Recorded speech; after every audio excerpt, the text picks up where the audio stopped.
Greetings, friends, and welcome to the What's Right Show, your place for common sense conservatism, Monday through Friday here on the What's Right Media Network. Sam Rajovsky here behind the What's Right microphone, and of course my email, sam@whatsrightshow.com, and on X, formerly known as Twitter, @whatsrightsam. Permit me, if I may, get a little personal here before we get to the news and politics of the day. Just before Easter, the day before Easter, we were all together, my family and I, the kids, the wife, all together. Daniel picks up his phone. My son is 18. He's a senior in high school. He picks up his phone and just sort of, you could tell, was affected by something he'd read. And after a moment, tells us that one of his friends passed away, was killed in a car accident. And it really just broke our hearts. We found out in the coming days that it seems that this accident was deliberate, meaning it was a suicide. And well, look, it's all fresh in my mind because yesterday the funeral happened. You can't even imagine what this family is going through, what these parents are dealing with. But I bring it up because, and this almost, producer Robbie didn't believe me when I mentioned this. This is 2 days later, another school acquaintance of my son's took his life as well. And that death was the third suicide of my son's contemporary, age cohort that our family knows in 6 weeks. Boom, boom, boom. I mean, I'm at a loss of words. And so I've been reflecting on this and thinking about it and going, look, when I was a kid, when I was growing up, this didn't happen. I mean, I'm sure it happened, but it didn't happen like this. And it seems that every time I talk to parents anywhere, and I get emails from you all, and many of you share things that are going on in your lives, I hear more and more of young people harming themselves. And we talk a lot about politics. We talk a lot about current events, obviously, and things that affect us. But I think that there is a major and massive mental health crisis among our young people today. And I really think it's the availability of information. It's too easy to just say it's social media, because that's, of course, the connected presence to everything and anything happening. Think of the amount of anxiety that you have as a kid, right? And we had it, right, growing up. But I didn't have a constant flow of news and of updates and of knowledge, not just of what's, I guess, going on in the world, which is constantly people making it sound like the world is coming to a violent end, but just all the information about what your friends are doing and what they're thinking and what parties they're at and what they're saying about you and about other people. And I sometimes will watch my son. If we're going to talk about social media, and forgive me if I'm sort of all over the place, I'll bring this together here, I promise. But when we talk about social media, there's an app that I bet many of you have never even seen or looked at. Because, let's be honest, people my age and older don't use it. And that's called Snapchat. That's it. Little yellow app, has a little ghost icon on it. And it's how teens communicate. Now, my son begged me and begged his mother for us to allow him to use Snapchat. And Daniel was, I'll tell you this, was the last kid in his friendship group to get the app. And we finally, we finally gave in, because literally everything, every communication, party, what's going on, kids texting each other, uh, you know, all of that was going on this app. And Daniel at the time, we'd moved to Las Vegas, and he came here in the 8th grade. And it was, it was tough adjusting to new life in high school. And we, by the way, we kept it from him, I think, for 2 years of high school. Finally relented at the beginning of his junior year, if I remember correctly. And so he goes on this app, and I observe it, and we go on his phone and we check it out, and it's unrelenting stuff that these kids are, this picture and that picture and this quick video and ha ha ha, this and that.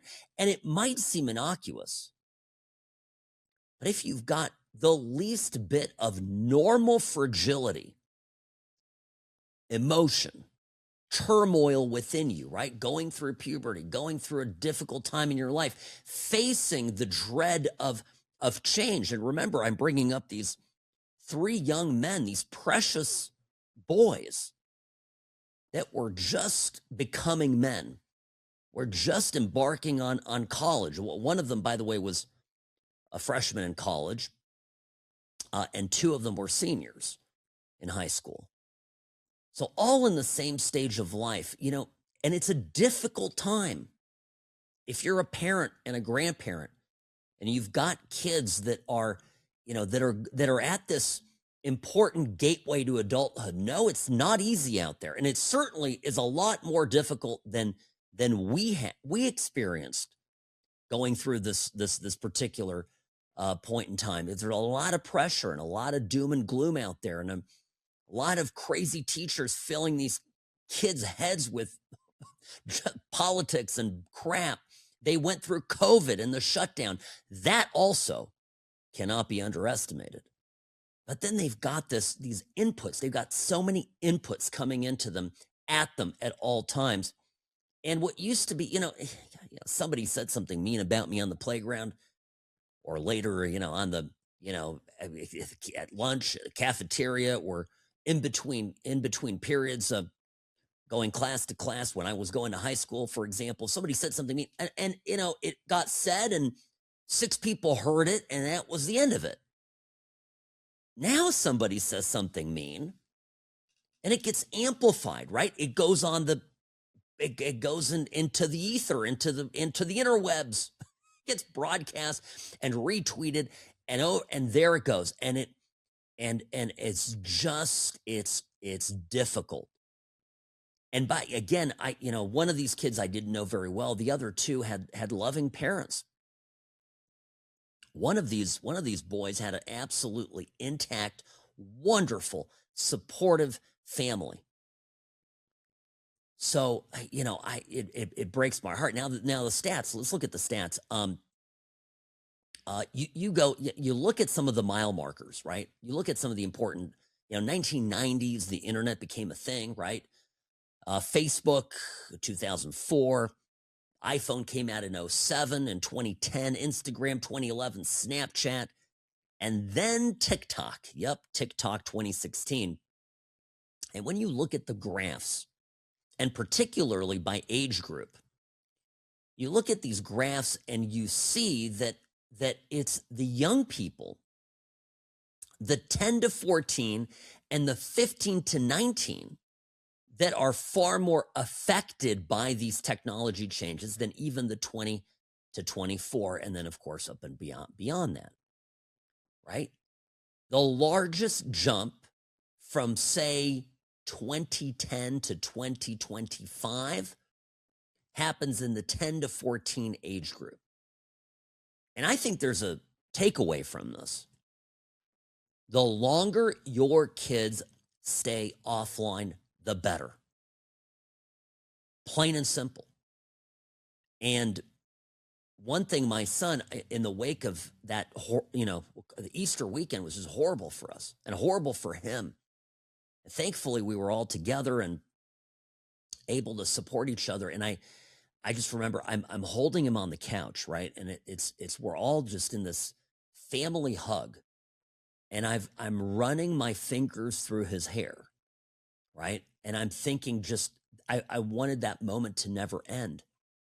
And I was thinking about the parents of this poor boy. They lost their their their son, and what they would give in that moment to be able to hold him and to run their fingers through his hair. And I can't even I just can't even describe what we were feeling. So we're all holding each other and just sort of in silence talking about it. And one of the first things that my son said is he goes he told us he deleted Instagram and Snapchat off of his phone. My son's pretty mature. He's 18, senior in high school, right? Boys are let's be honest, late bloomers. They take a little while to figure things out. But he had enough presence of mind to again, and he said it was, he didn't use these words, but it was about all the inputs. He goes, I can't take it all right now. I can't deal with what all of this stuff that it's not a bad thing. All of his friends are dealing with their grief and talking about what happened and sorting it and doing videos and all this emotion and feelings and just, raw, unfiltered, negative energy, sadness and grief coming at him. And he goes, you know what? If they need to reach me, they have my number. They can text me or they can call me. So he just removed those two apps off of his phone. As we lawyers say, sua sponte, meaning all on his own, or of his own accord.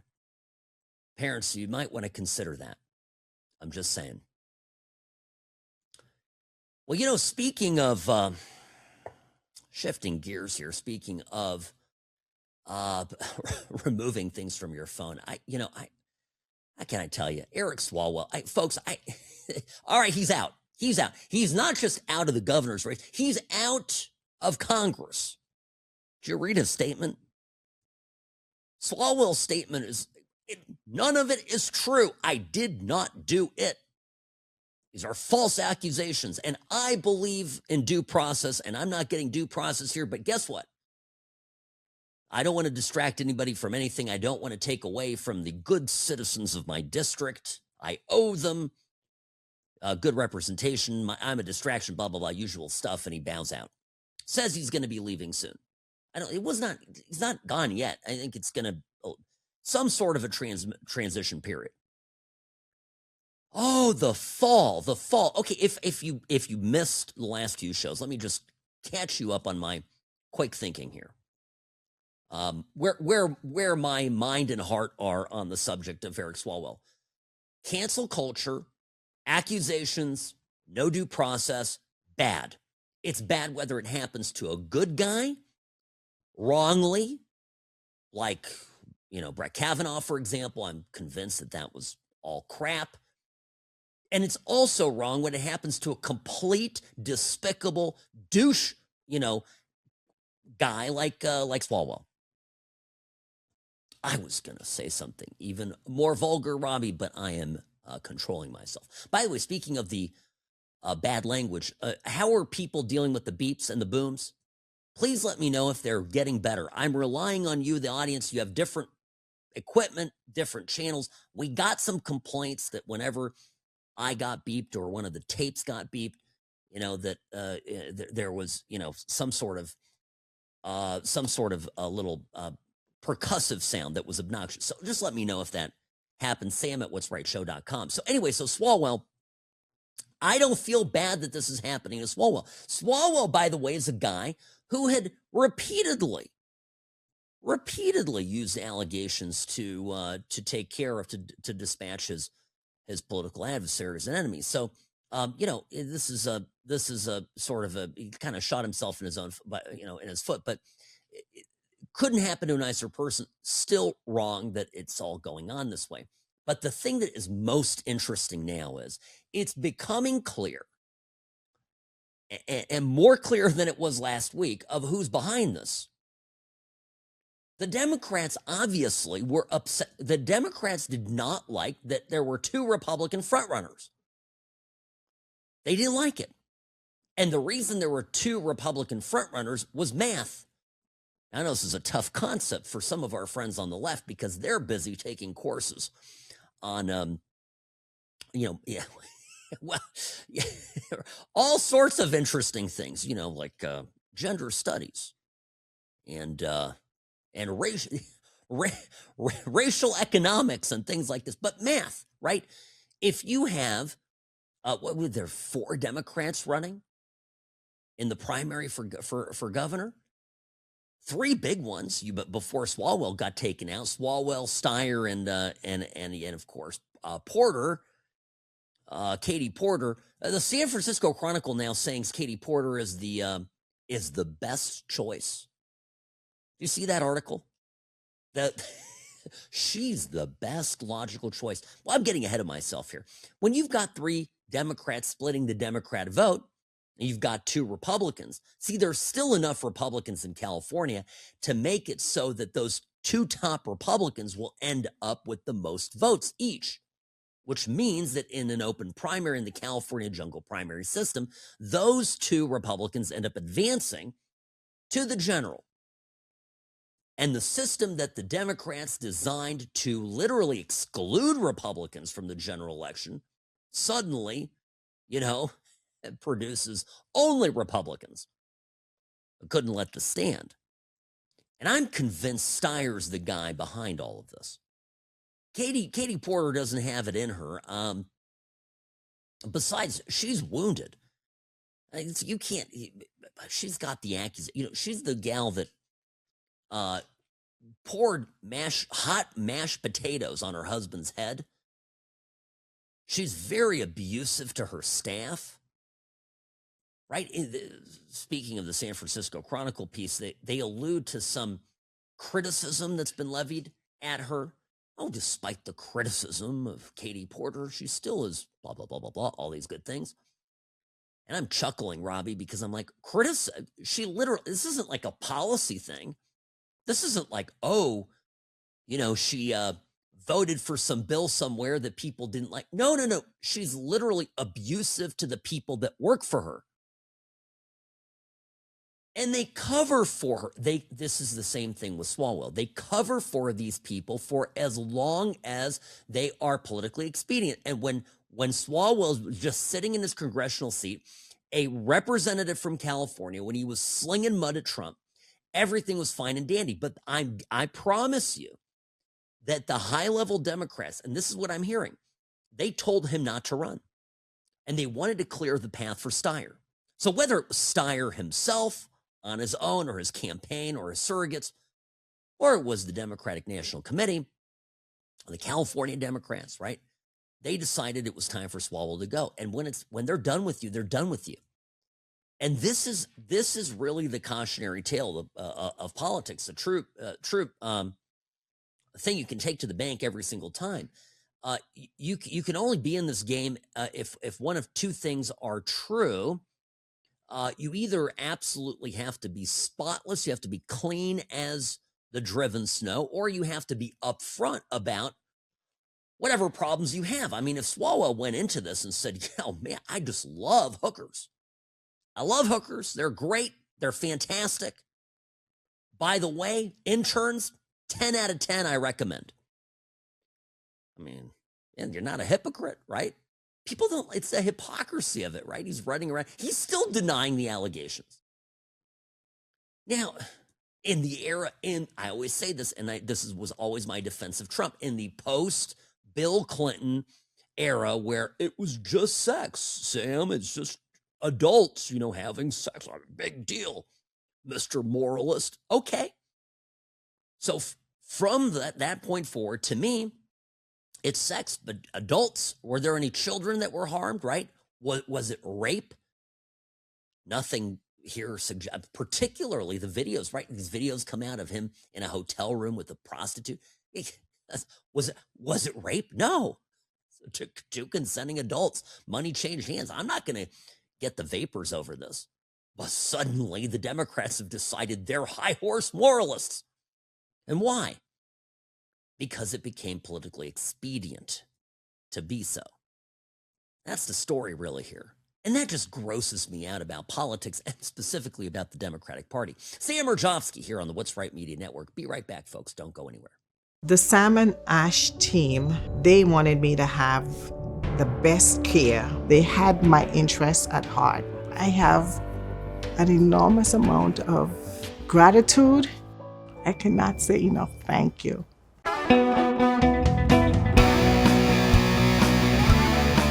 Greetings, friends. Hi, welcome back. Sam Murjovsky here behind the What's Right microphone. You get into an accident, you get in a crash, you get injured somewhere. Perhaps you're visiting Las Vegas and, you end up somewhere, you end up walking through an area and I mean, the stuff I see is absolutely crazy, right? They come in, they'll come and wax the floor.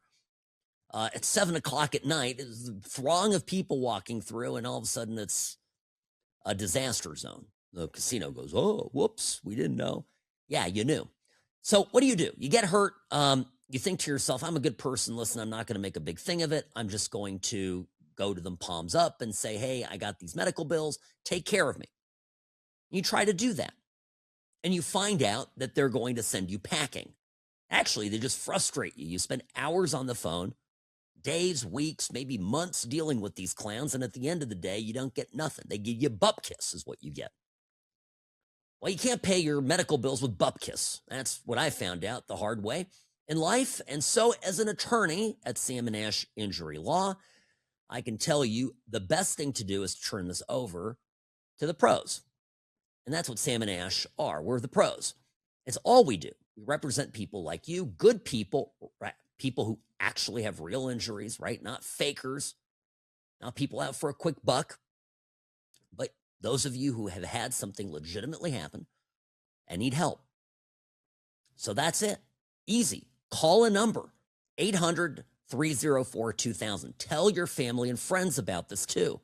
Don't let them get caught in this death spiral of cooperation and hoping, that the golden rule is going to work out for them. All right? Because it won't. Spoiler alert. Okay? 800-304-2000. samandashlaw.com. That's the website. You'll see me there on the homepage. You go, hey, I know that guy from the radio. Hi. But seriously, I got a day job. This is what I do for fun here. Get an hour here with you every day. Talk about politics and whatnot. But I love what I do. And I got a great team here standing by, ready to help. No recovery, no fee, easy peasy. samandashlaw.com. Because you deserve what's right. Okay, folks, a lot right now happening that we on the What's Right show are following moment to moment about a state of politics. There are shifts. I just saw some polling, 2024 to 2026, young people abandoning Trump, abandoning Republicans and shifting to the Democrats. It's just a tremendous amount of dissatisfaction out there. Oh, what can I tell you? My right off the bat, I read that and I thought, this is all going to change. And then I thought to myself too, it's funny how quickly things can be forgotten. Right? You see all these people grousing, you see Tucker running around, the woke right going, Trump, Alex Jones, Trump, right? Even Ann Coulter, again, turning on Trump. Ann Coulter, my point is, right, all these people have forgotten how terrible it was under Biden. And this is why I brought up Hungary yesterday. I brought up Hungary Monday because a lot of people don't care about Hungary, but they're hearing about this Viktor Orban guy who gets voted out of office, 16, 17 years in office, and there's a lot of corruption. That was real part of the story why people were fed up. But quickly, the people of Hungary, and it happens here too, we quickly forget how bad it can be when the actual lunatics get in charge. And I look at what, the wealth tax in California, people are snickering. Here in Nevada, we're snickering about it because, the crazies over in California are, we're going to have a wealth tax. I mean, 2%. on billions. Right? So if you're a billionaire and it's 2% wealth tax, a total, there's just going to be a takings of whatever your net worth is. And I'm not going to get through it, but basically, you remember what happened. They didn't even pass it. The mere suggestion of it drove capital out of California like rats sinking ship, right? And I'm calling these billionaires rats because screw these guys. They're the ones who supported the Democrats and supported the Democrat supermajority in Sacramento. And they're the ones who made this mess. Most of them, by and large, huge, historically huge Democrat donors. And their feral pets turned on them. So yeah, rats sinking ship, good analogy, I think. Anyway, when it's California doing it, I guess you can leave California. You can give up the house in the Boo. They call Malibu. The house in the Boo or up in Palo Alto, and you can move over to Las Vegas. It's nice here. Don't go to Austin. You can go to Miami. But what happens when the same lunatics in California pass these bills at the national level? And Elizabeth Warren yesterday tweeted that a wealth tax on the top 0.15% of the richest families would generate $6.2 trillion in revenue. And she wrote, this could pay for universal child care, millions of new homes, slashing child poverty, Medicare for people over the age of 55, universal paid family leave, tuition-free community college, and more. Yay! This is what we're going to do. We're going to tax the producers of the country. We're going to confiscate their wealth, say the Democrats that are currently elected federal officials. Okay? And give that money, that hard-earned capital, give it away to the dummies, to the mooches, to the losers, to literally give it away to people. Give it away. This is nuts. If you think you're smart because you're like, oh, that Trump guy, he disappointed me. I don't like what he's done. I don't like what he's doing. Benjamin Netanyahu, you've gotten your head space erased. You've been manipulated. You're crazy. The leftist wave that is coming at us, and the op is already there. It's already on, right? You're thinking to yourself, well, this is just Elizabeth Warren. She's popping off. She's a socialist. She's a senator from Massachusetts. What do you expect? Okay. But she's one of 100 senators. And then you have one of the most influential Democrats, AOC, filming videos like this. She's got this little kid. She's doing these videos. Hey, it's so simple. Even the kids understand it.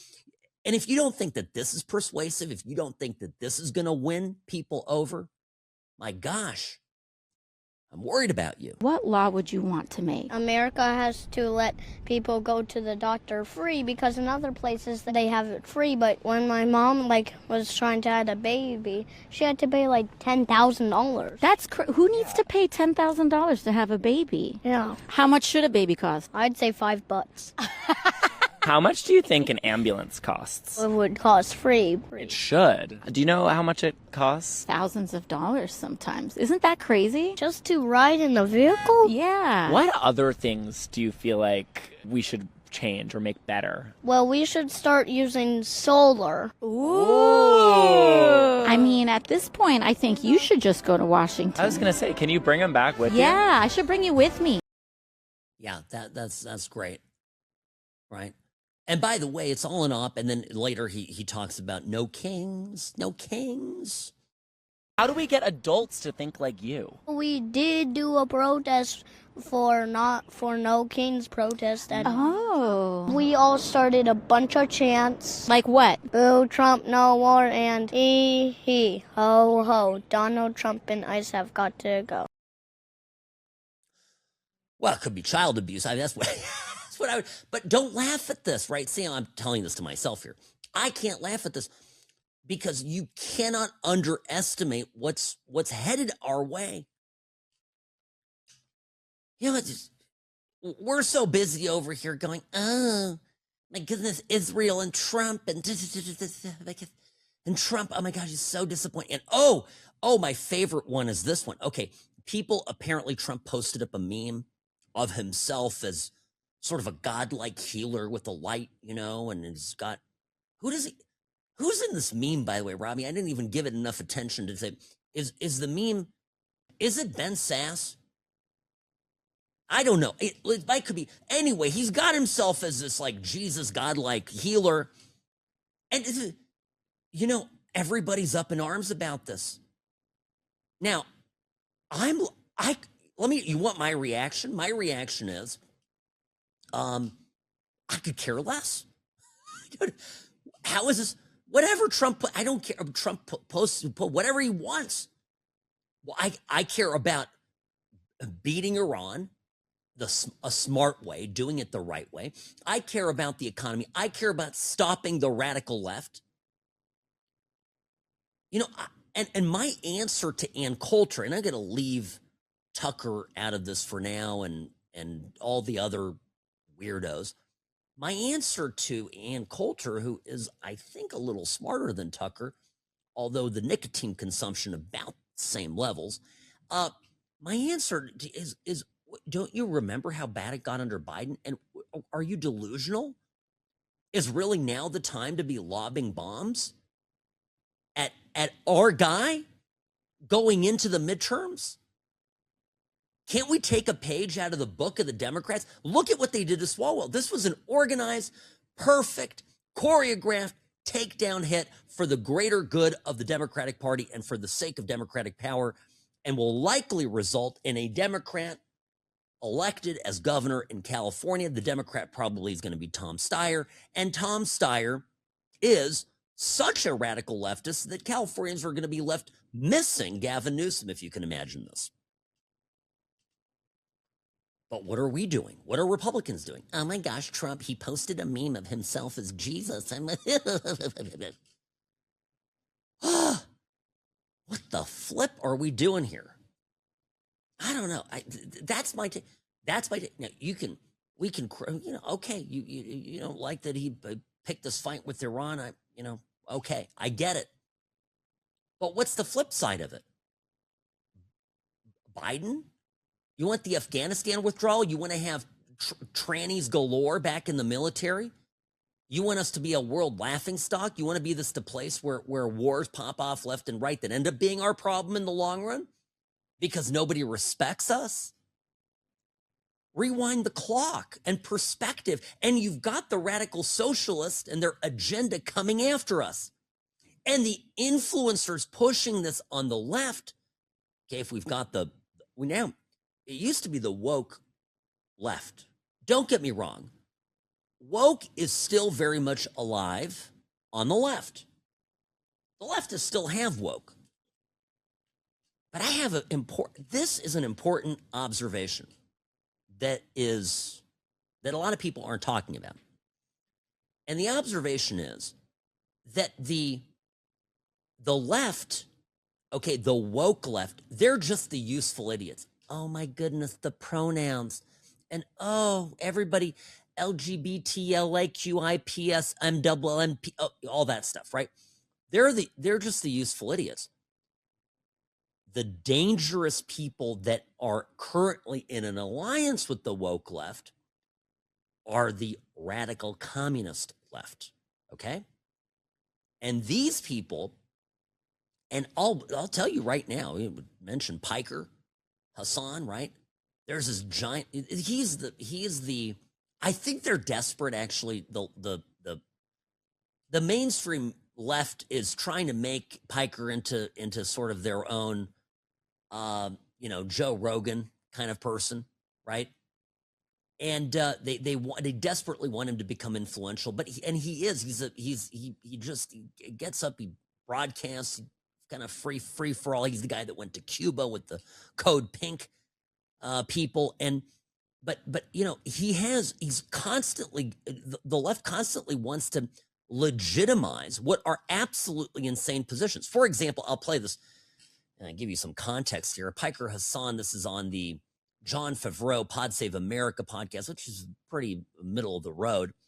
And listen what he says. So my question is, when you say Hamas is 1,000 times better, do you actually mean that? Or is that a rhetorical move or like a solidarity signal? Like what? I mean, it's all of the above. I do mean it. I think it's a rhetorical move because it frustrates a lot of people. I've also said I'm a harm reduction voter. I'm a lesser evil voter, and therefore I would vote for Hamas over Israel every single time. What?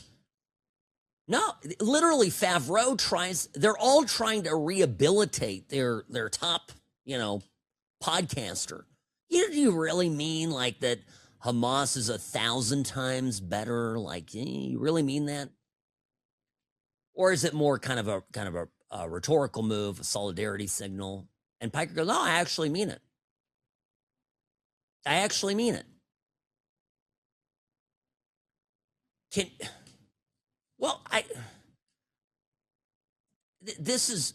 I don't even know if Megyn Kelly, Robbie's the right person, but imagine if Brit Hume, okay, or I don't know, well, let's say this, imagine, I'll say this, imagine, somebody popular, Gutfeld, if Gutfeld was trying to rehab Nick Fuentes, right?